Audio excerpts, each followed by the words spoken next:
好，大家好，今天很开心，我们的 YouTube 来到第10集哦。第10集我们今天要为大家呈现什么东西呢？其实我也考虑了很久，我觉得一个在汽美的环节里面，大家最多的问题应该是你得到各式各样不同的资讯情况之下，要如何把它整合在一起。那今天我们为大家来呈现一台接近半年没有整理过的车子。今天如果是我们要如何从第1集到第9集的内容之中，把所有东西整合在一起？这是个完全不同的思维模式。在这样的情况之下，我们必须要有全局观来去看如何有顺序来清洁一辆车子。等一下我们会带到从引擎室、内装、外观、铝圈全部一起整理给大家看。那接下来看看说清洁这样的车子的时候，我们要准备哪些的东西？我们来看一下药水的部分。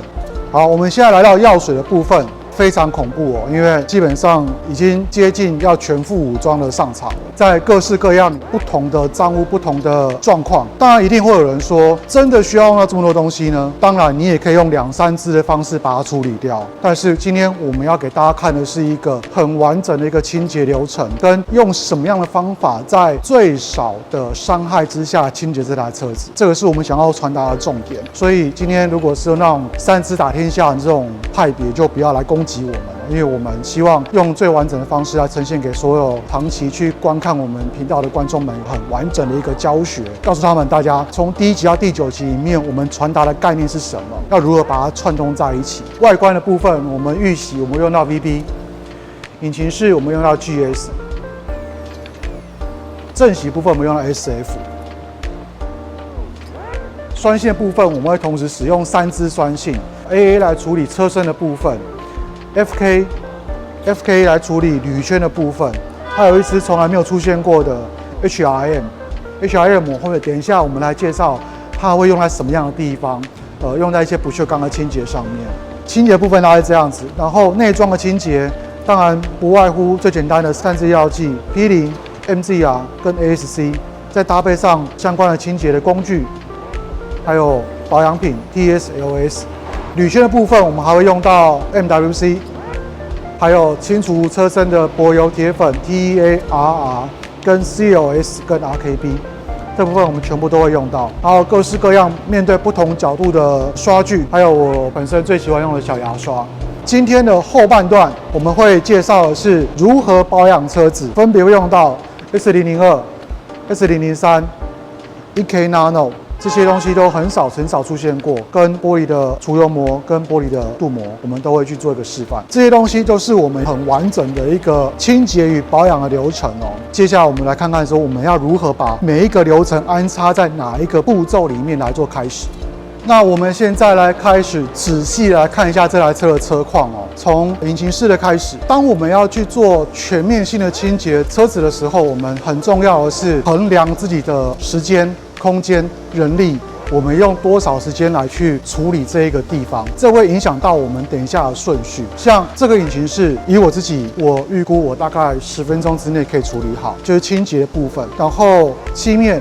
看到这个许久未清的一个漆面非常恐怖。漆面光浴溶的部分，它可能就需要5分钟到10分钟，这也是为什么我选择 VBN 的原因。再接下来就是我们的铝圈，这么脏的情况之下，我一定要做浴溶，所以铝圈跟车身我会做同步的浴溶，包含它的人工里面。意思是什么呢？意思是等会我会在喷上引擎室的浴溶之后，我会接着喷车体的浴溶。车体浴溶让它摇5分钟的情况之下，我趁这个时间点把我的引擎室洗干净。我必须加快我的引擎室速度，当然你也可以慢慢来，只是慢慢来的话，就你必须把2个动作拆成2个部分。我们现在把它合成一部分来看，这样的流程里面到底顺不顺畅。那等一下我们就准备开始。好，那我们照刚才所说的计划，我们先做引擎室的预洗，预洗完之后对车身做预洗，趁车身预溶的这个时间之下，我们来对引擎室做刷洗的动作。我们同时用到2支商品，第一个是 GS， 第二个是 VB。那目前我有的工具是什么呢？一个 PA 壶，一个喷壶。我会怎么使用它？目前我的想法是，我准备了一个500cc 的水，那我等一下在我的量杯里面倒入50cc 的 GS， 进行1:10的稀释。1:10稀释完之后，我会使用 PA 壶先对引擎室进行喷洒的动作。喷洒完之后呢，我会把剩余的液体倒到 GS 的喷壶里面，把水加满，变成是一个手喷的方式，用更低的比例去做喷刷的动作。清空这个 PA 壶之后，再去加入我的 VB。目前 VB 应该我也是会使用1:10这个比例下去做，然后进行全侧的喷洒。好，我们来试试看这样行不行？这边先装50。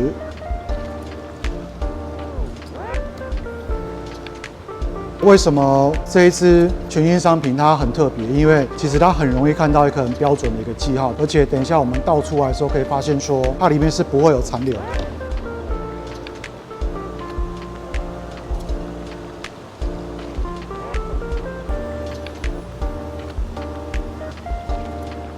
好，倒出来里面非常干净。正常里面会有一圈绿绿的一些残留物，但是它里面的特殊设计是可以把所有的液体全部都倒出来的。然后再倒入我的水。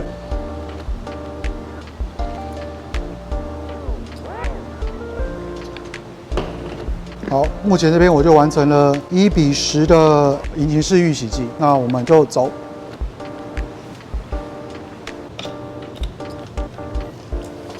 照我们上次引擎式所讲的，我们就进行预洗。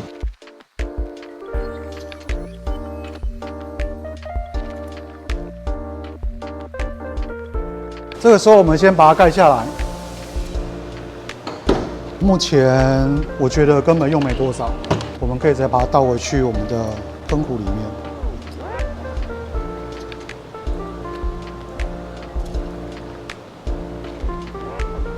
我认为它很够了，就不用再加了。好，接下来我们来装 VB 哦。目前我大概准备了500cc 的水。依自来车的状况之下，我觉得我使用 PA 壶的方式，我应该准备个100cc 好了。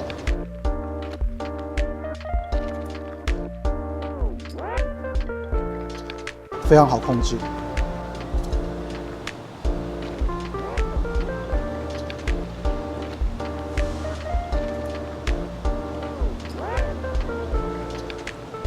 好，接下来我们准备车身的预洗。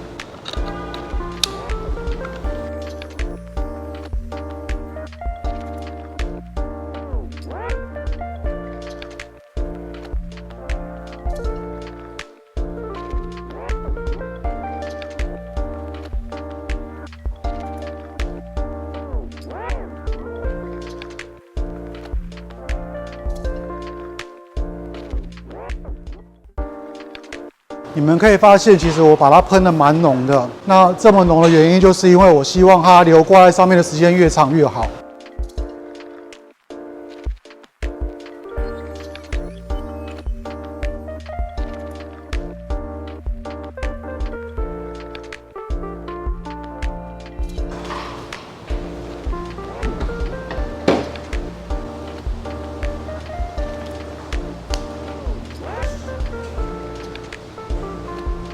好，接下来我们趁这个预溶的时间点，我们赶紧来刷我们的引擎室。上次有提到上下2层的关系，我们要如何让自己可以安全的进出？我们从上面先洗，因为我们上次是分开洗的，现在我们一起洗就要从上面先洗了。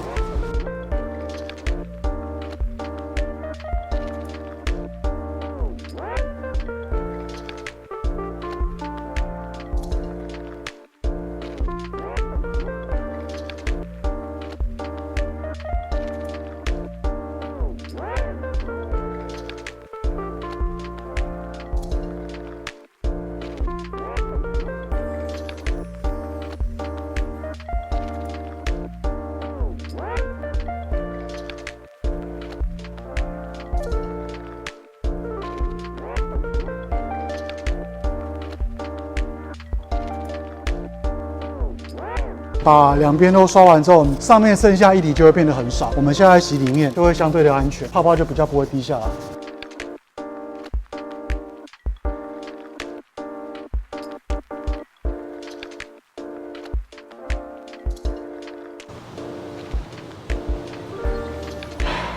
我们现在已经遮住了蓝色的发电机部分，跟灰色这边有比较多接头这个地方。我们这2边分别把它遮起来。遮起来之后，我们开始冲洗。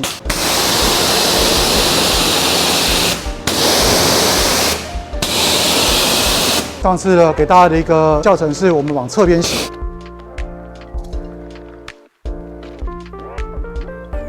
然后这边也往侧边洗。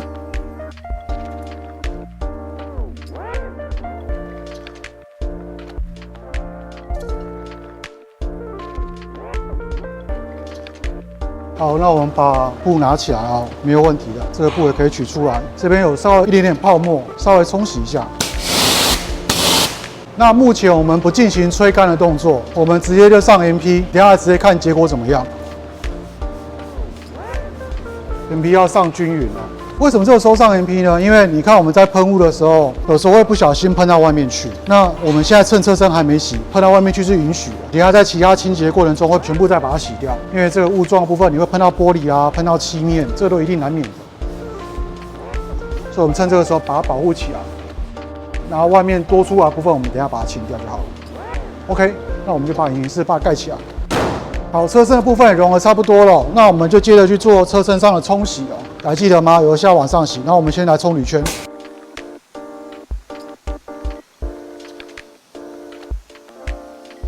非常好，都不会动哦，那代表是真的是很脏哦，靠。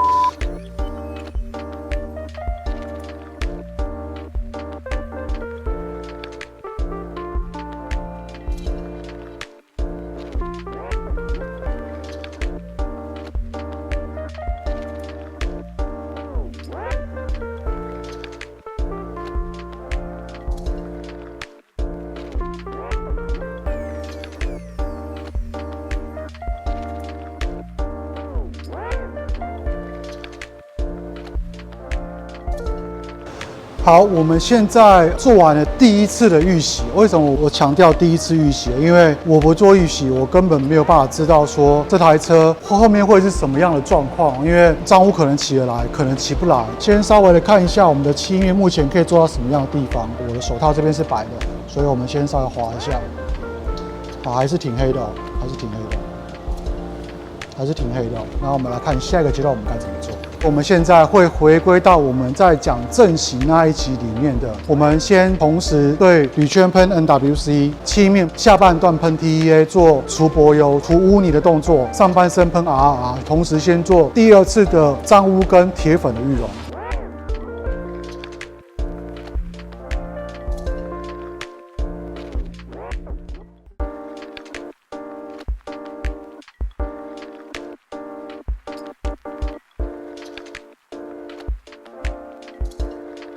好，因为拍摄时长的关系哦，所以我们会缩短成从半边来去做录影的动作。全车时长会太长，你们会看到很多很冗长的片段，所以我们先以半车做示范。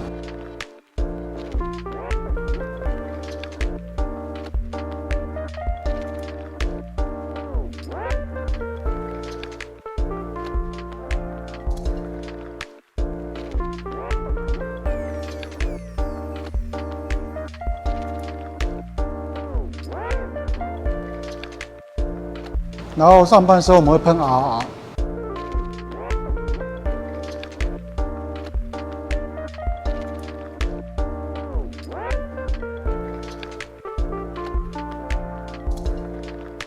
可以看出相当精彩哦。就是第二次我们都使用了高浓度的药剂，包含从溶剂、铁粉剂，分别第二次的预溶。目前我们都还没有接触到车身，等一下冲刷掉之后，我们看看结果是如何。我们大约等待个2-3分钟就可以了。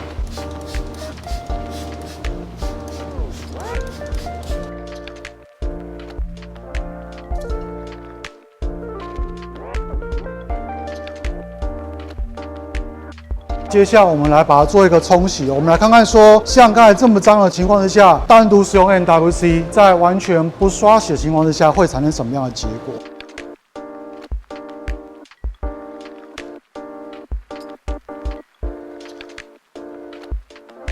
有没有很猛？应该感受很明显了。好，接下来我们把车身一起把它冲掉。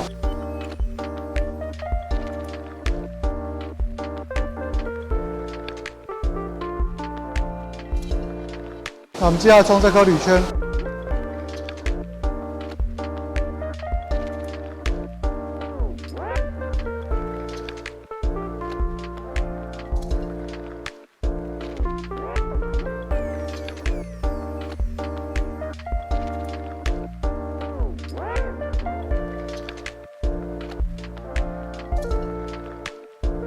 好，我们来回复一下我们刚才做哪些动作。我们刚才在 VB 预洗完之后，我们喷上了 MWC 的原剂没有稀释的 ，TEA 原剂没有稀释 ，RR 也是原剂没有稀释。我来解释一下为什么我们有说可以稀释，但是为什么没有选择稀释呢？第一个是车身非常的脏，第二个是你们如果回顾到我们的正洗那一集节目，你们发现我们当时是在干车情况之下去喷洒药剂的，我们现在是在湿车上面来喷洒药剂。基本上我们本身还有水情况下，他们就会做一个部分稀释的动作。那我们希望在夏天这个过程里面，在尽量保持高浓度、比较干燥的情况之下，来对漆面上面做最有效的处理。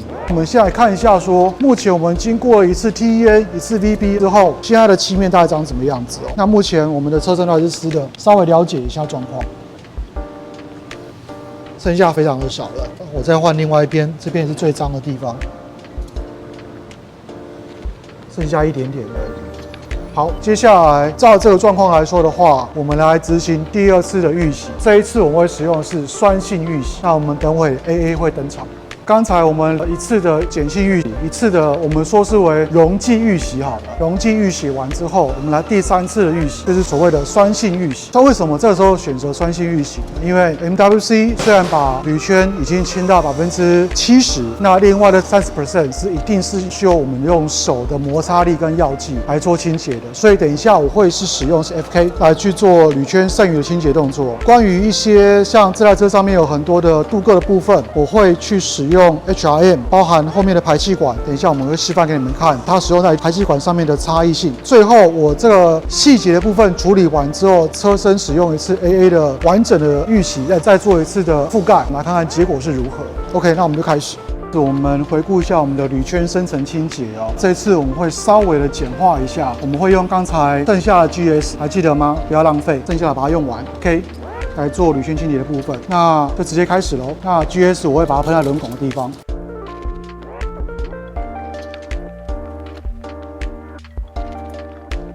那我们在外观的部分可以一边喷一边刷，速度会快一点。里面也是。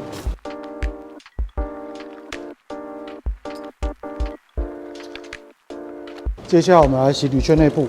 铝圈部分我们使用 FK， 点线面还记得吗？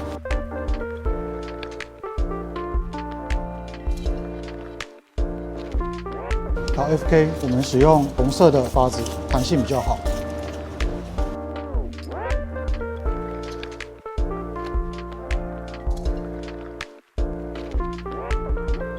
然后我们可以配合我们的海绵。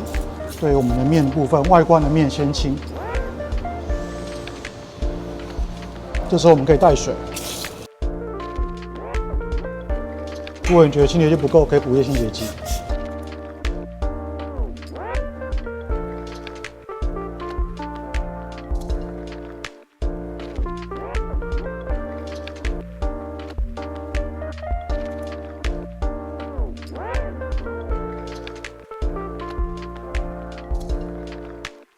然后接下来我们来洗铝圈里面哦，我们先喷湿，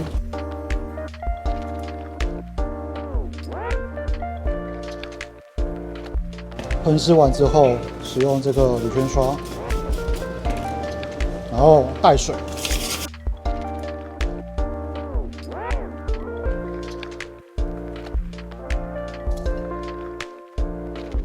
好，我们先冲完第一回合之后，我们来看一下里面还剩下什么样的脏污哦。里面还有一些比较纯黏的油污部分，因为它毕竟很久没清了。觉得现在我应该使用另外一个东西来让它的油污快点溶解，就是使用 TEA。里面我们有一些比较脏污，我们使用一些 TEA 之后，外部再使用一些 MWC， 让它做第二次比较快速的溶解。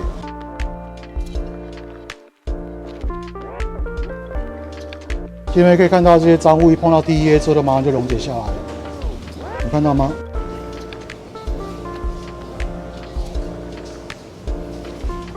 这边有很多脏污，你看它其实马上就水解掉了。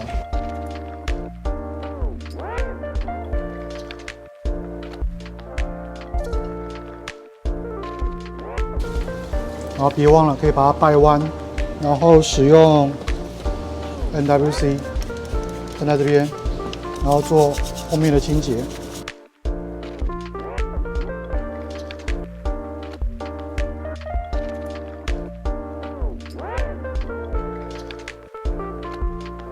然后外圈的部分我们也使用的是 NWC， 连铝圈连在一起刷。我想我用海绵应该比较顺手一点。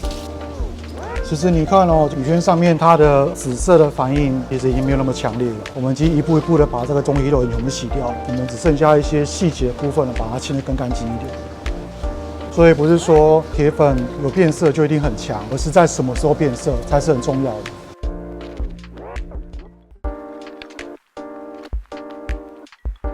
里面也跑一遍。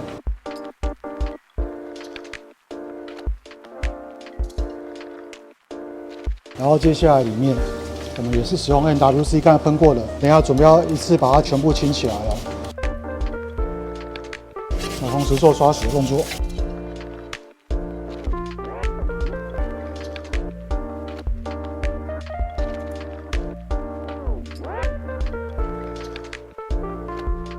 然后刚才洗过轮拱，别忘记了。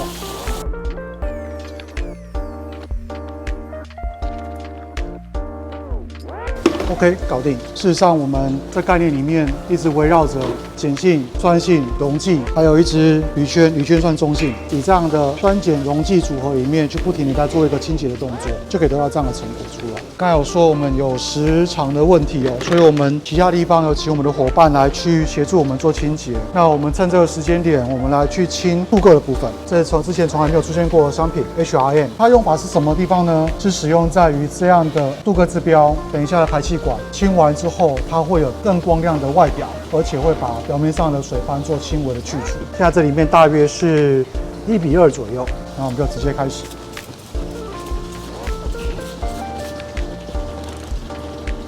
包含这个字标里面的细缝一些脏污哦，轻轻的刷，轻轻的刷。当然我可以用小牙刷，因为我的小牙刷软毛小牙刷出动。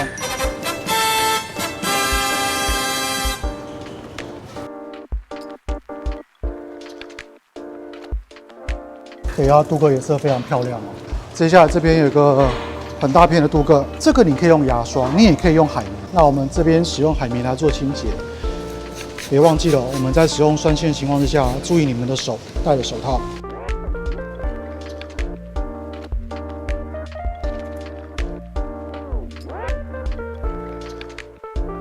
我不知道手机拍不拍得出来哦，不过应该也可以看出清洁前跟清洁后的差异。清洁后的镀铬变得比较干净一点，金属光泽也比较好。那我们两边就把它一起洗起来了。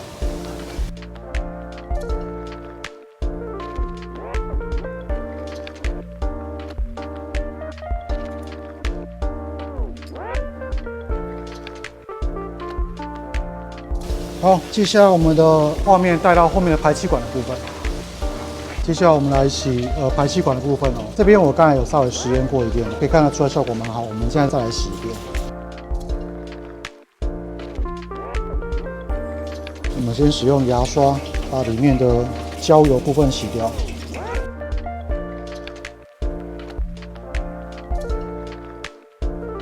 然后使用海绵把外面部分清洁过一遍。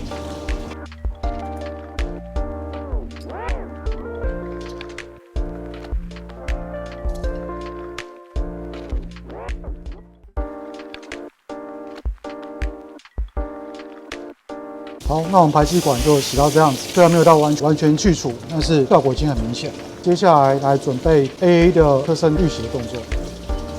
好，我们刚才结束了我们车体的第1阶段跟第2阶段，现在我们来进行我们的第3阶段酸性的预洗，车身预洗的部分。刚才因为有个小插曲是因为我们手机录到后面已经没电了，所以我们已经中间间隔了大概40分钟左右。其实你可以看到我们的车身都已经全干掉了。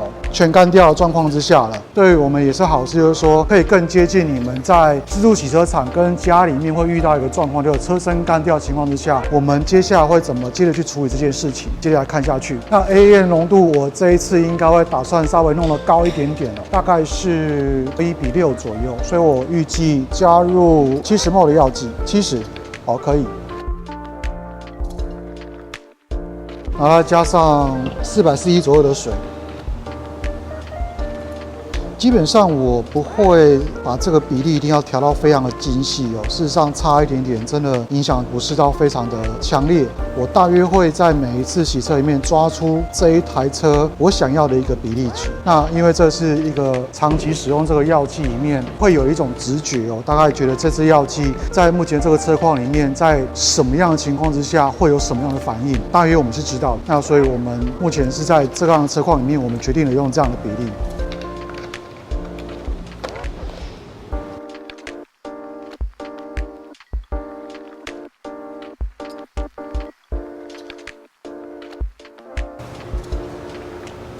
好，那现在我们让它去做一个第3次预洗的动作。这次我预计停留时间大概在2分钟到3分钟之间，然后我们来进行一个冲洗，看看第3次冲洗完的结果长得如何。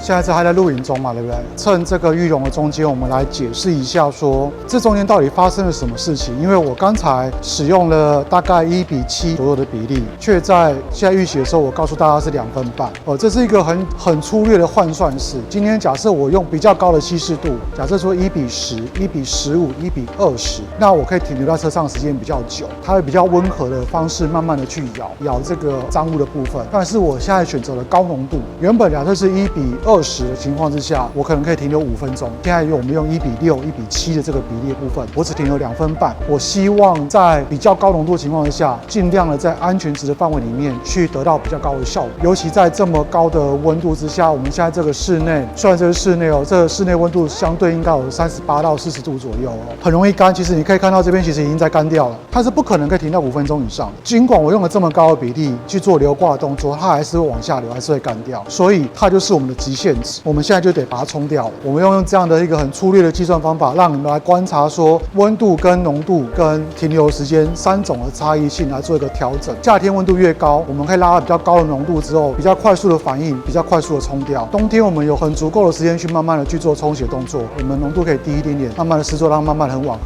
的去清洁漆面。那我们看看有什么样的差异。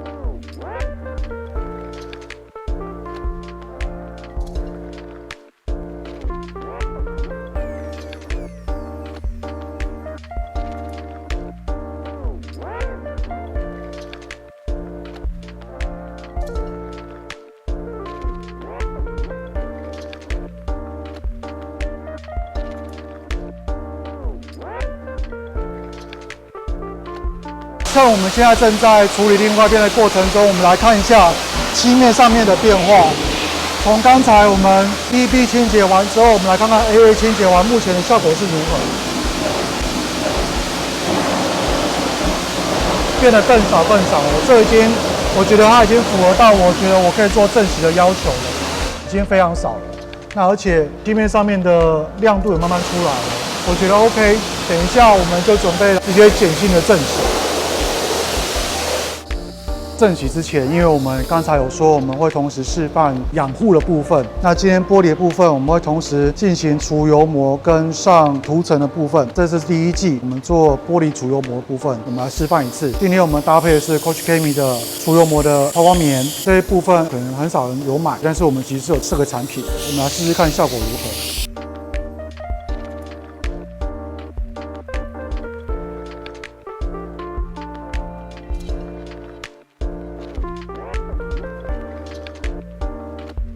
在打这个玻璃的同时哦，很多人会去习惯从这个地方开始打，然后让对打下来，感觉好像很谨慎的样子。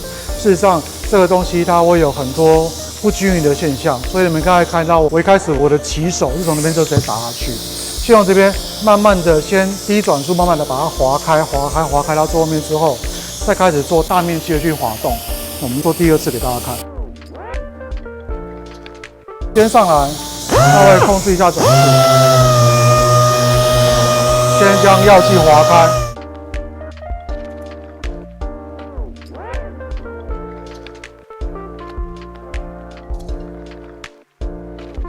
好，依照这个方式，我们就慢慢的把整片玻璃打过去。等一下我们来看成果。A few moments later. 好，刚才发生一件小插曲了，就是我忘记这台车半年前我们自己有帮它上镀膜，因为这个是我们自己的车哦，所以半年前我们就已经试做过镀膜，所以刚才有点耗尽的，我们花一点时间把它全部打掉。Anyway， 我们今天要看的是一个结果，我们必须确认我们的玻璃成为清水状。你可以用海绵，你也可以用手，因为等一下我们还是要再重新做一次正洗，所以在这时候你们只是做一个基础的油膜检查，还没有泼水的情形。如果还有油水分离，开的是你清的不够干净，就要再清第2遍、第3遍，一路清到像这样子为止。那我们等一下最后在整个正洗完之后，我们会整个再看过一遍玻璃的状况怎么样。现在准备来正洗，那我们正洗使用的是 SF 我一样大概准备了500cc 的水左右哦。那我一样使用50cc 的洗车精，倒入我们的洗车精50ml。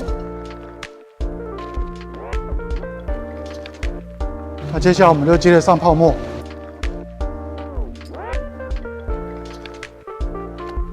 好，那我们就开始手洗的动作啦。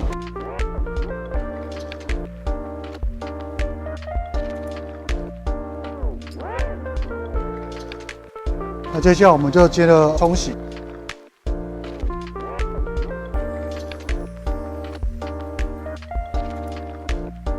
好，这一次的冲洗呢，事实上我不会冲得非常的干净，为什么呢？因为我们会残留一些泡泡，因为我们还少一个步骤，是我们要去做跑瓷土跟瓷土润滑这个动作，我们会再次的把车身弄得很滑，所以这个时候残留一点泡泡是允许的。我们要的是比较多的湿润度，记得吗？上次我们的瓷土，这是上次用过的，可以继续用。依照个人习惯，这个时候我不会戴手套的，因为我想要去用我的手去直接的感受到漆面的状况。那趁现在这是最实情况下，我们可以直接开始去做一个润滑动作，用手指头去感受一下漆面，没有出处的就好。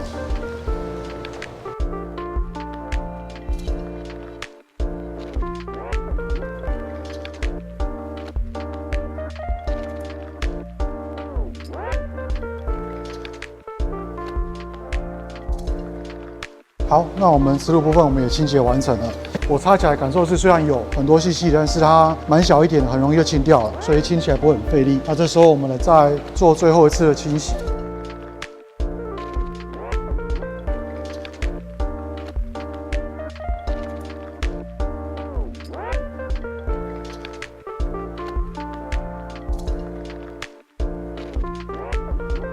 我们的清洗已经到一段落了，那我们来复习一下我们刚才到底做了哪几回。第一回合我们用了 VBN 预洗，后包含铝圈、轮拱，全部都做了一次预洗。预洗完之后，我们做了引擎室。那我们先来看一下引擎室的部分，它目前我们接上了 MP 之后的结果。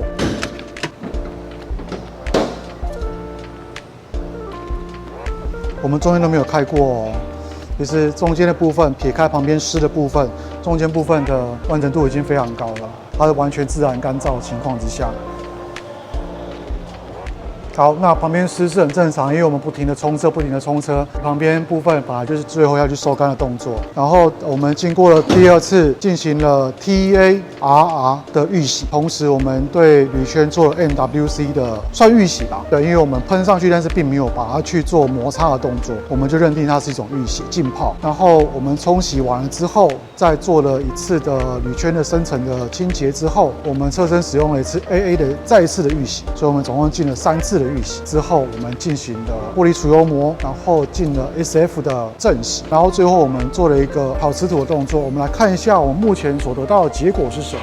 我们从这个角度看，在这么差的情况之下，我们再重新还原回来的刮痕里面，我认为是非常可以接受。因为这台车从它的状况，我们变化非常的清楚，是否产生新的重刮痕是没有，轻刮痕难免都会有。因为在任何的摩擦里面，大家很有可能都会产生2次的刮痕。这个部分大家不要觉得说我们洗的怎么样就一定完全没有刮痕，基本上这些都是话术，会产生就是会产生。尽管现在我相信镜头应该拍不出来这些很细的刮痕。但是它上面是有一点点的微微的细刮，这个东西都是我认为是可以接受的。接下来我们要去进行到我们的下一个阶段，就是我们的车身护理的阶段。当一个车子经过这么大量的清洁，这么多的药剂清洁完之后，我们势必一定要把车体重新的把它做一个保护。今天我们要拿出来是有3支产品，第一个是 EK Nano， 这个是属于一个长期的封体保护，在原厂的保护期限里面，他们是12个月以上。那这12个月里面，它包含许多的条件，我们往后会再跟各位解释。然后我们会用大家很喜欢使用到 S002， 那这个计划是这样子，等会 EK Nano 我们会去示范在引擎盖 ，S002 我们会示范在两端的前叶跟前保。那我们后面的车身的部分，我们会使用 S003， 也是很新的产品，虽然大家都买了很多哦，我们也还没有机会正式的去拍影片跟大家示范说 S003 的效果。那我们把 S003 放在后半段的车身。那这个实验计划就是，当我们上完之后呢，我们这台车会再出去外面闯荡江湖1个月，1个月之后我们再回来去看最后的结果跟它的抗污能力是如何。这中间一切都是以最自然情况之下进行。玻璃的部分，等会帮它上的是我们的 NG 玻璃涂层，所以我目前怕等会有其他 S003 其他东西干扰，我们先用一个2层胶膜把它封起来了，就准备来开始上其他的部分。S003 的部分目前使用建议比例是1:50，它一样是使用 PA 壶去进行施工哦，所以我们 PA 壶里面要倒入1:5的比例，等于是我里面要倒入100，其实100应该用不完。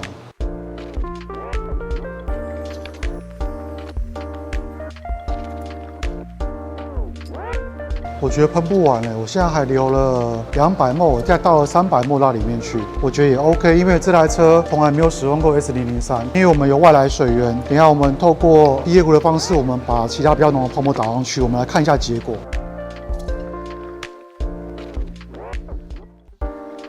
其实用量很省的，我们刚才倒了多少水？现在还约剩下150cc 左右。对，那我们接下来等它反应。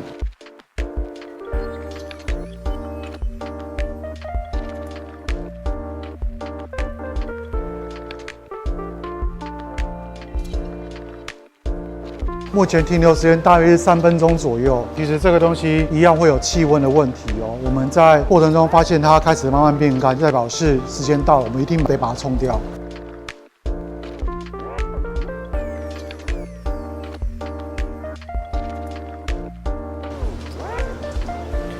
我们可以看到这边的泼水反应已经开始产生了，流速我觉得还行。这样的保护剂我都认为它是一个 maintain 的过程，像 S003 比较不那么适合做在第一次的建立上面。第一次建立上面它的膜厚有点太薄，以我们的经验，你第一次的基础建立应该建立在 S002 或是 1K Nano 的这种比较高膜厚的产品上面，最后再用 S003 这样比较快速的保养方式来去做保护动作。不过没关系，我们一样上着，1个月之后我们再来看结果。好，那接下来我们先去把另外一边先冲干净，回头等一下来上车头的部分。好，那我们刚才后半段已经上了 S003 了，那我们现在前半段我们准备上 EK S002 NG。那我们现在要做个脱脂的动作，在镀膜里面脱脂是个一定必要的条件，所以我们等会我们的玻璃会使用 SIL 我们来喷玻璃的部分去做脱脂，车身的部分我们会用 FW 来做脱脂。等一下我们拿过来给大家 demo。以我的习惯，我在做玻璃镀膜的时候，我会怎么脱脂呢？因为其实我们任何的布去做接触的动作，它可能都会产生新的油脂，所以以我的习惯，我会整个把它喷满 SIL， 让它用自然的方式去干燥，都不要碰它，它会自己把油脂都溶解。所以像有些日本的特殊产线，他们出的像这样的属于脱脂剂的部分，他们有出所谓的慢干型的脱脂剂哦，其实它用意就是在拉长表面脱脂的时间，让它可以慢慢的帮油脂里面全部溶解。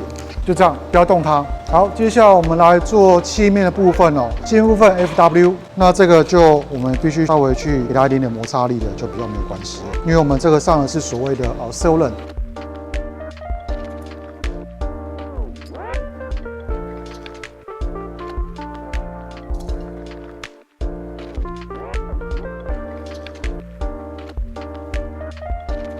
等会我们就准备开始。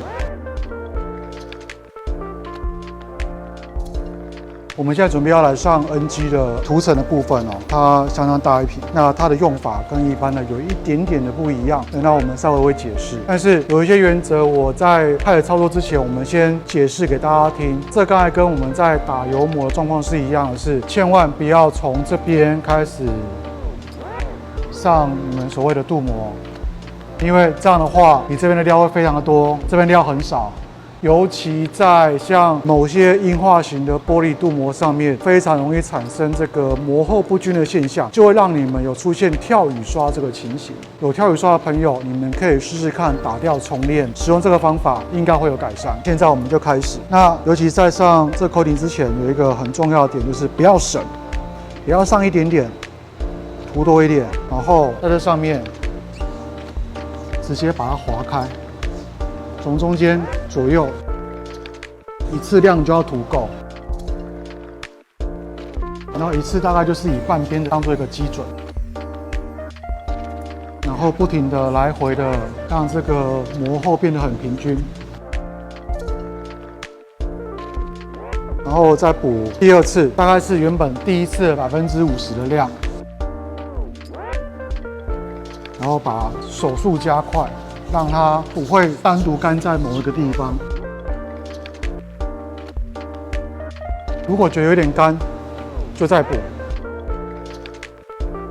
最后一次，你们可以使用一个单方向的涂抹，让这个动作当做一个 ending。好，那我们半边完成，另外半边我请我同事帮忙。我们另外一边，我同事也协助我把它完成了。那什么时候下？其实很容易算。以这样的方式，你上完左边之后，然后去上右边，上完原本的左边就可以下了。所以我们接着就可以直接下来。以我们的操作一边大概3到5分钟左右，我们就可以开始去做下coating的动作。然后我们就这样依序把它下来。那因为这个温度有点高哦，所以我们下的时间要抓快一点。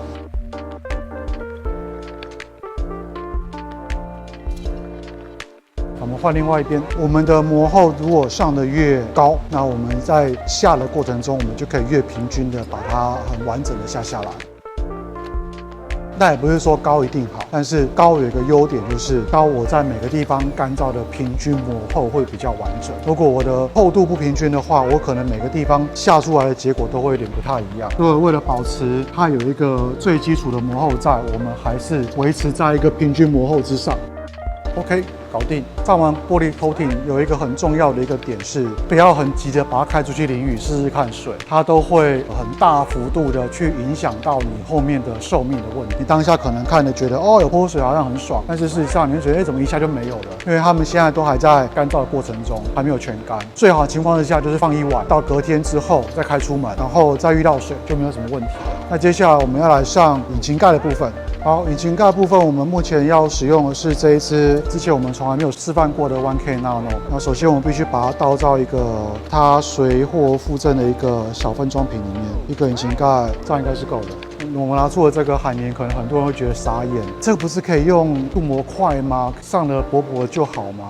你们有想到的问题，我们都试过了。事实上，最后发现原厂的海绵最好用，就是膜厚一定要上得够厚，这一支药剂它的效果才会好。所以就是上完之后，就照这样子慢慢的画圈。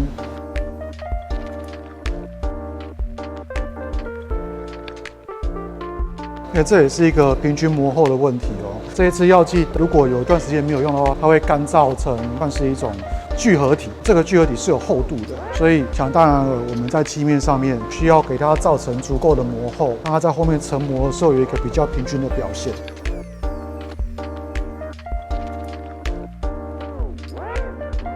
你刚才看的那一支是我没记错，好像是175ml 吧。我们算过，大概可以用4台车。当然，大小台可能还差一点点，但基本上会是一个极限值。真正250ml 的容量里面，它可以上4到5台车左右。对，但是你每一台车上的每一个区域的膜厚点，最好都可以像这样子，感觉上一层很厚的蜡在上面，但是它不是蜡，这上面绝对里面都没有蜡，它都是一层聚合物，需要让它在上面干燥。干燥时间，它的时间蛮长的，大约可以在20分钟左右，足够我们等一下在其他地方把 S002 上完。我们在等待它干的过程中，我们就来上 S002 的部分。我们来做 S002的操作。S002其实我在网络上有看到 Gary 他们有做一个也不错的示范，他们是拿手指棉的工具去做一个很厚的涂抹，效果蛮好的。那我们现在示范的是用布来去做一个直接喷涂的动作，来做一个比较。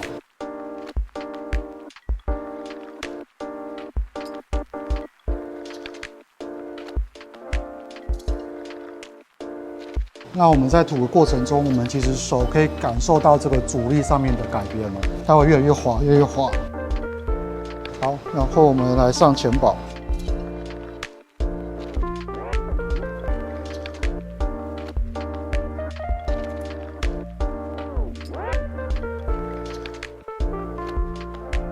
好，那我们在 S002我们上完了前叶前保部分之后，大家我们如果想要知道说EK 到底干掉了没有给大家一个方法，包含这个方法在测试镀膜上面都是非常管用。我们拿我们的小拇指的指背稍微的划开一下，像这样子。就还是没有到全干那如果我们换个地方比较薄的地方，像在这个地方一划，已经可以看到干净的表面的时候，代表是这个区域已经可以了。那其实我们要看的是最薄的这一块，最薄的这一块如果已经可以情况下，我们就可以看下是不是很准。因为你看，其实下完就马上就干净了。在这个情况之下，下是刚刚好的，太干也不好下，太湿会油油的。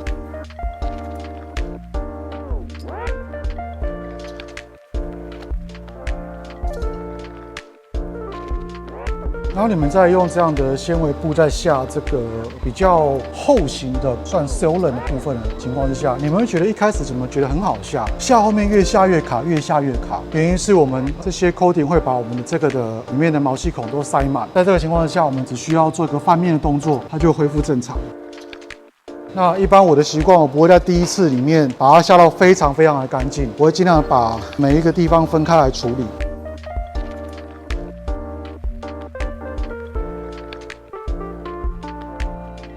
然后布记得翻面，我们再翻到另外一面干净的面之后，尽量滑顺，但是不要出太大力气哦，就是这样子慢慢的把它滑顺。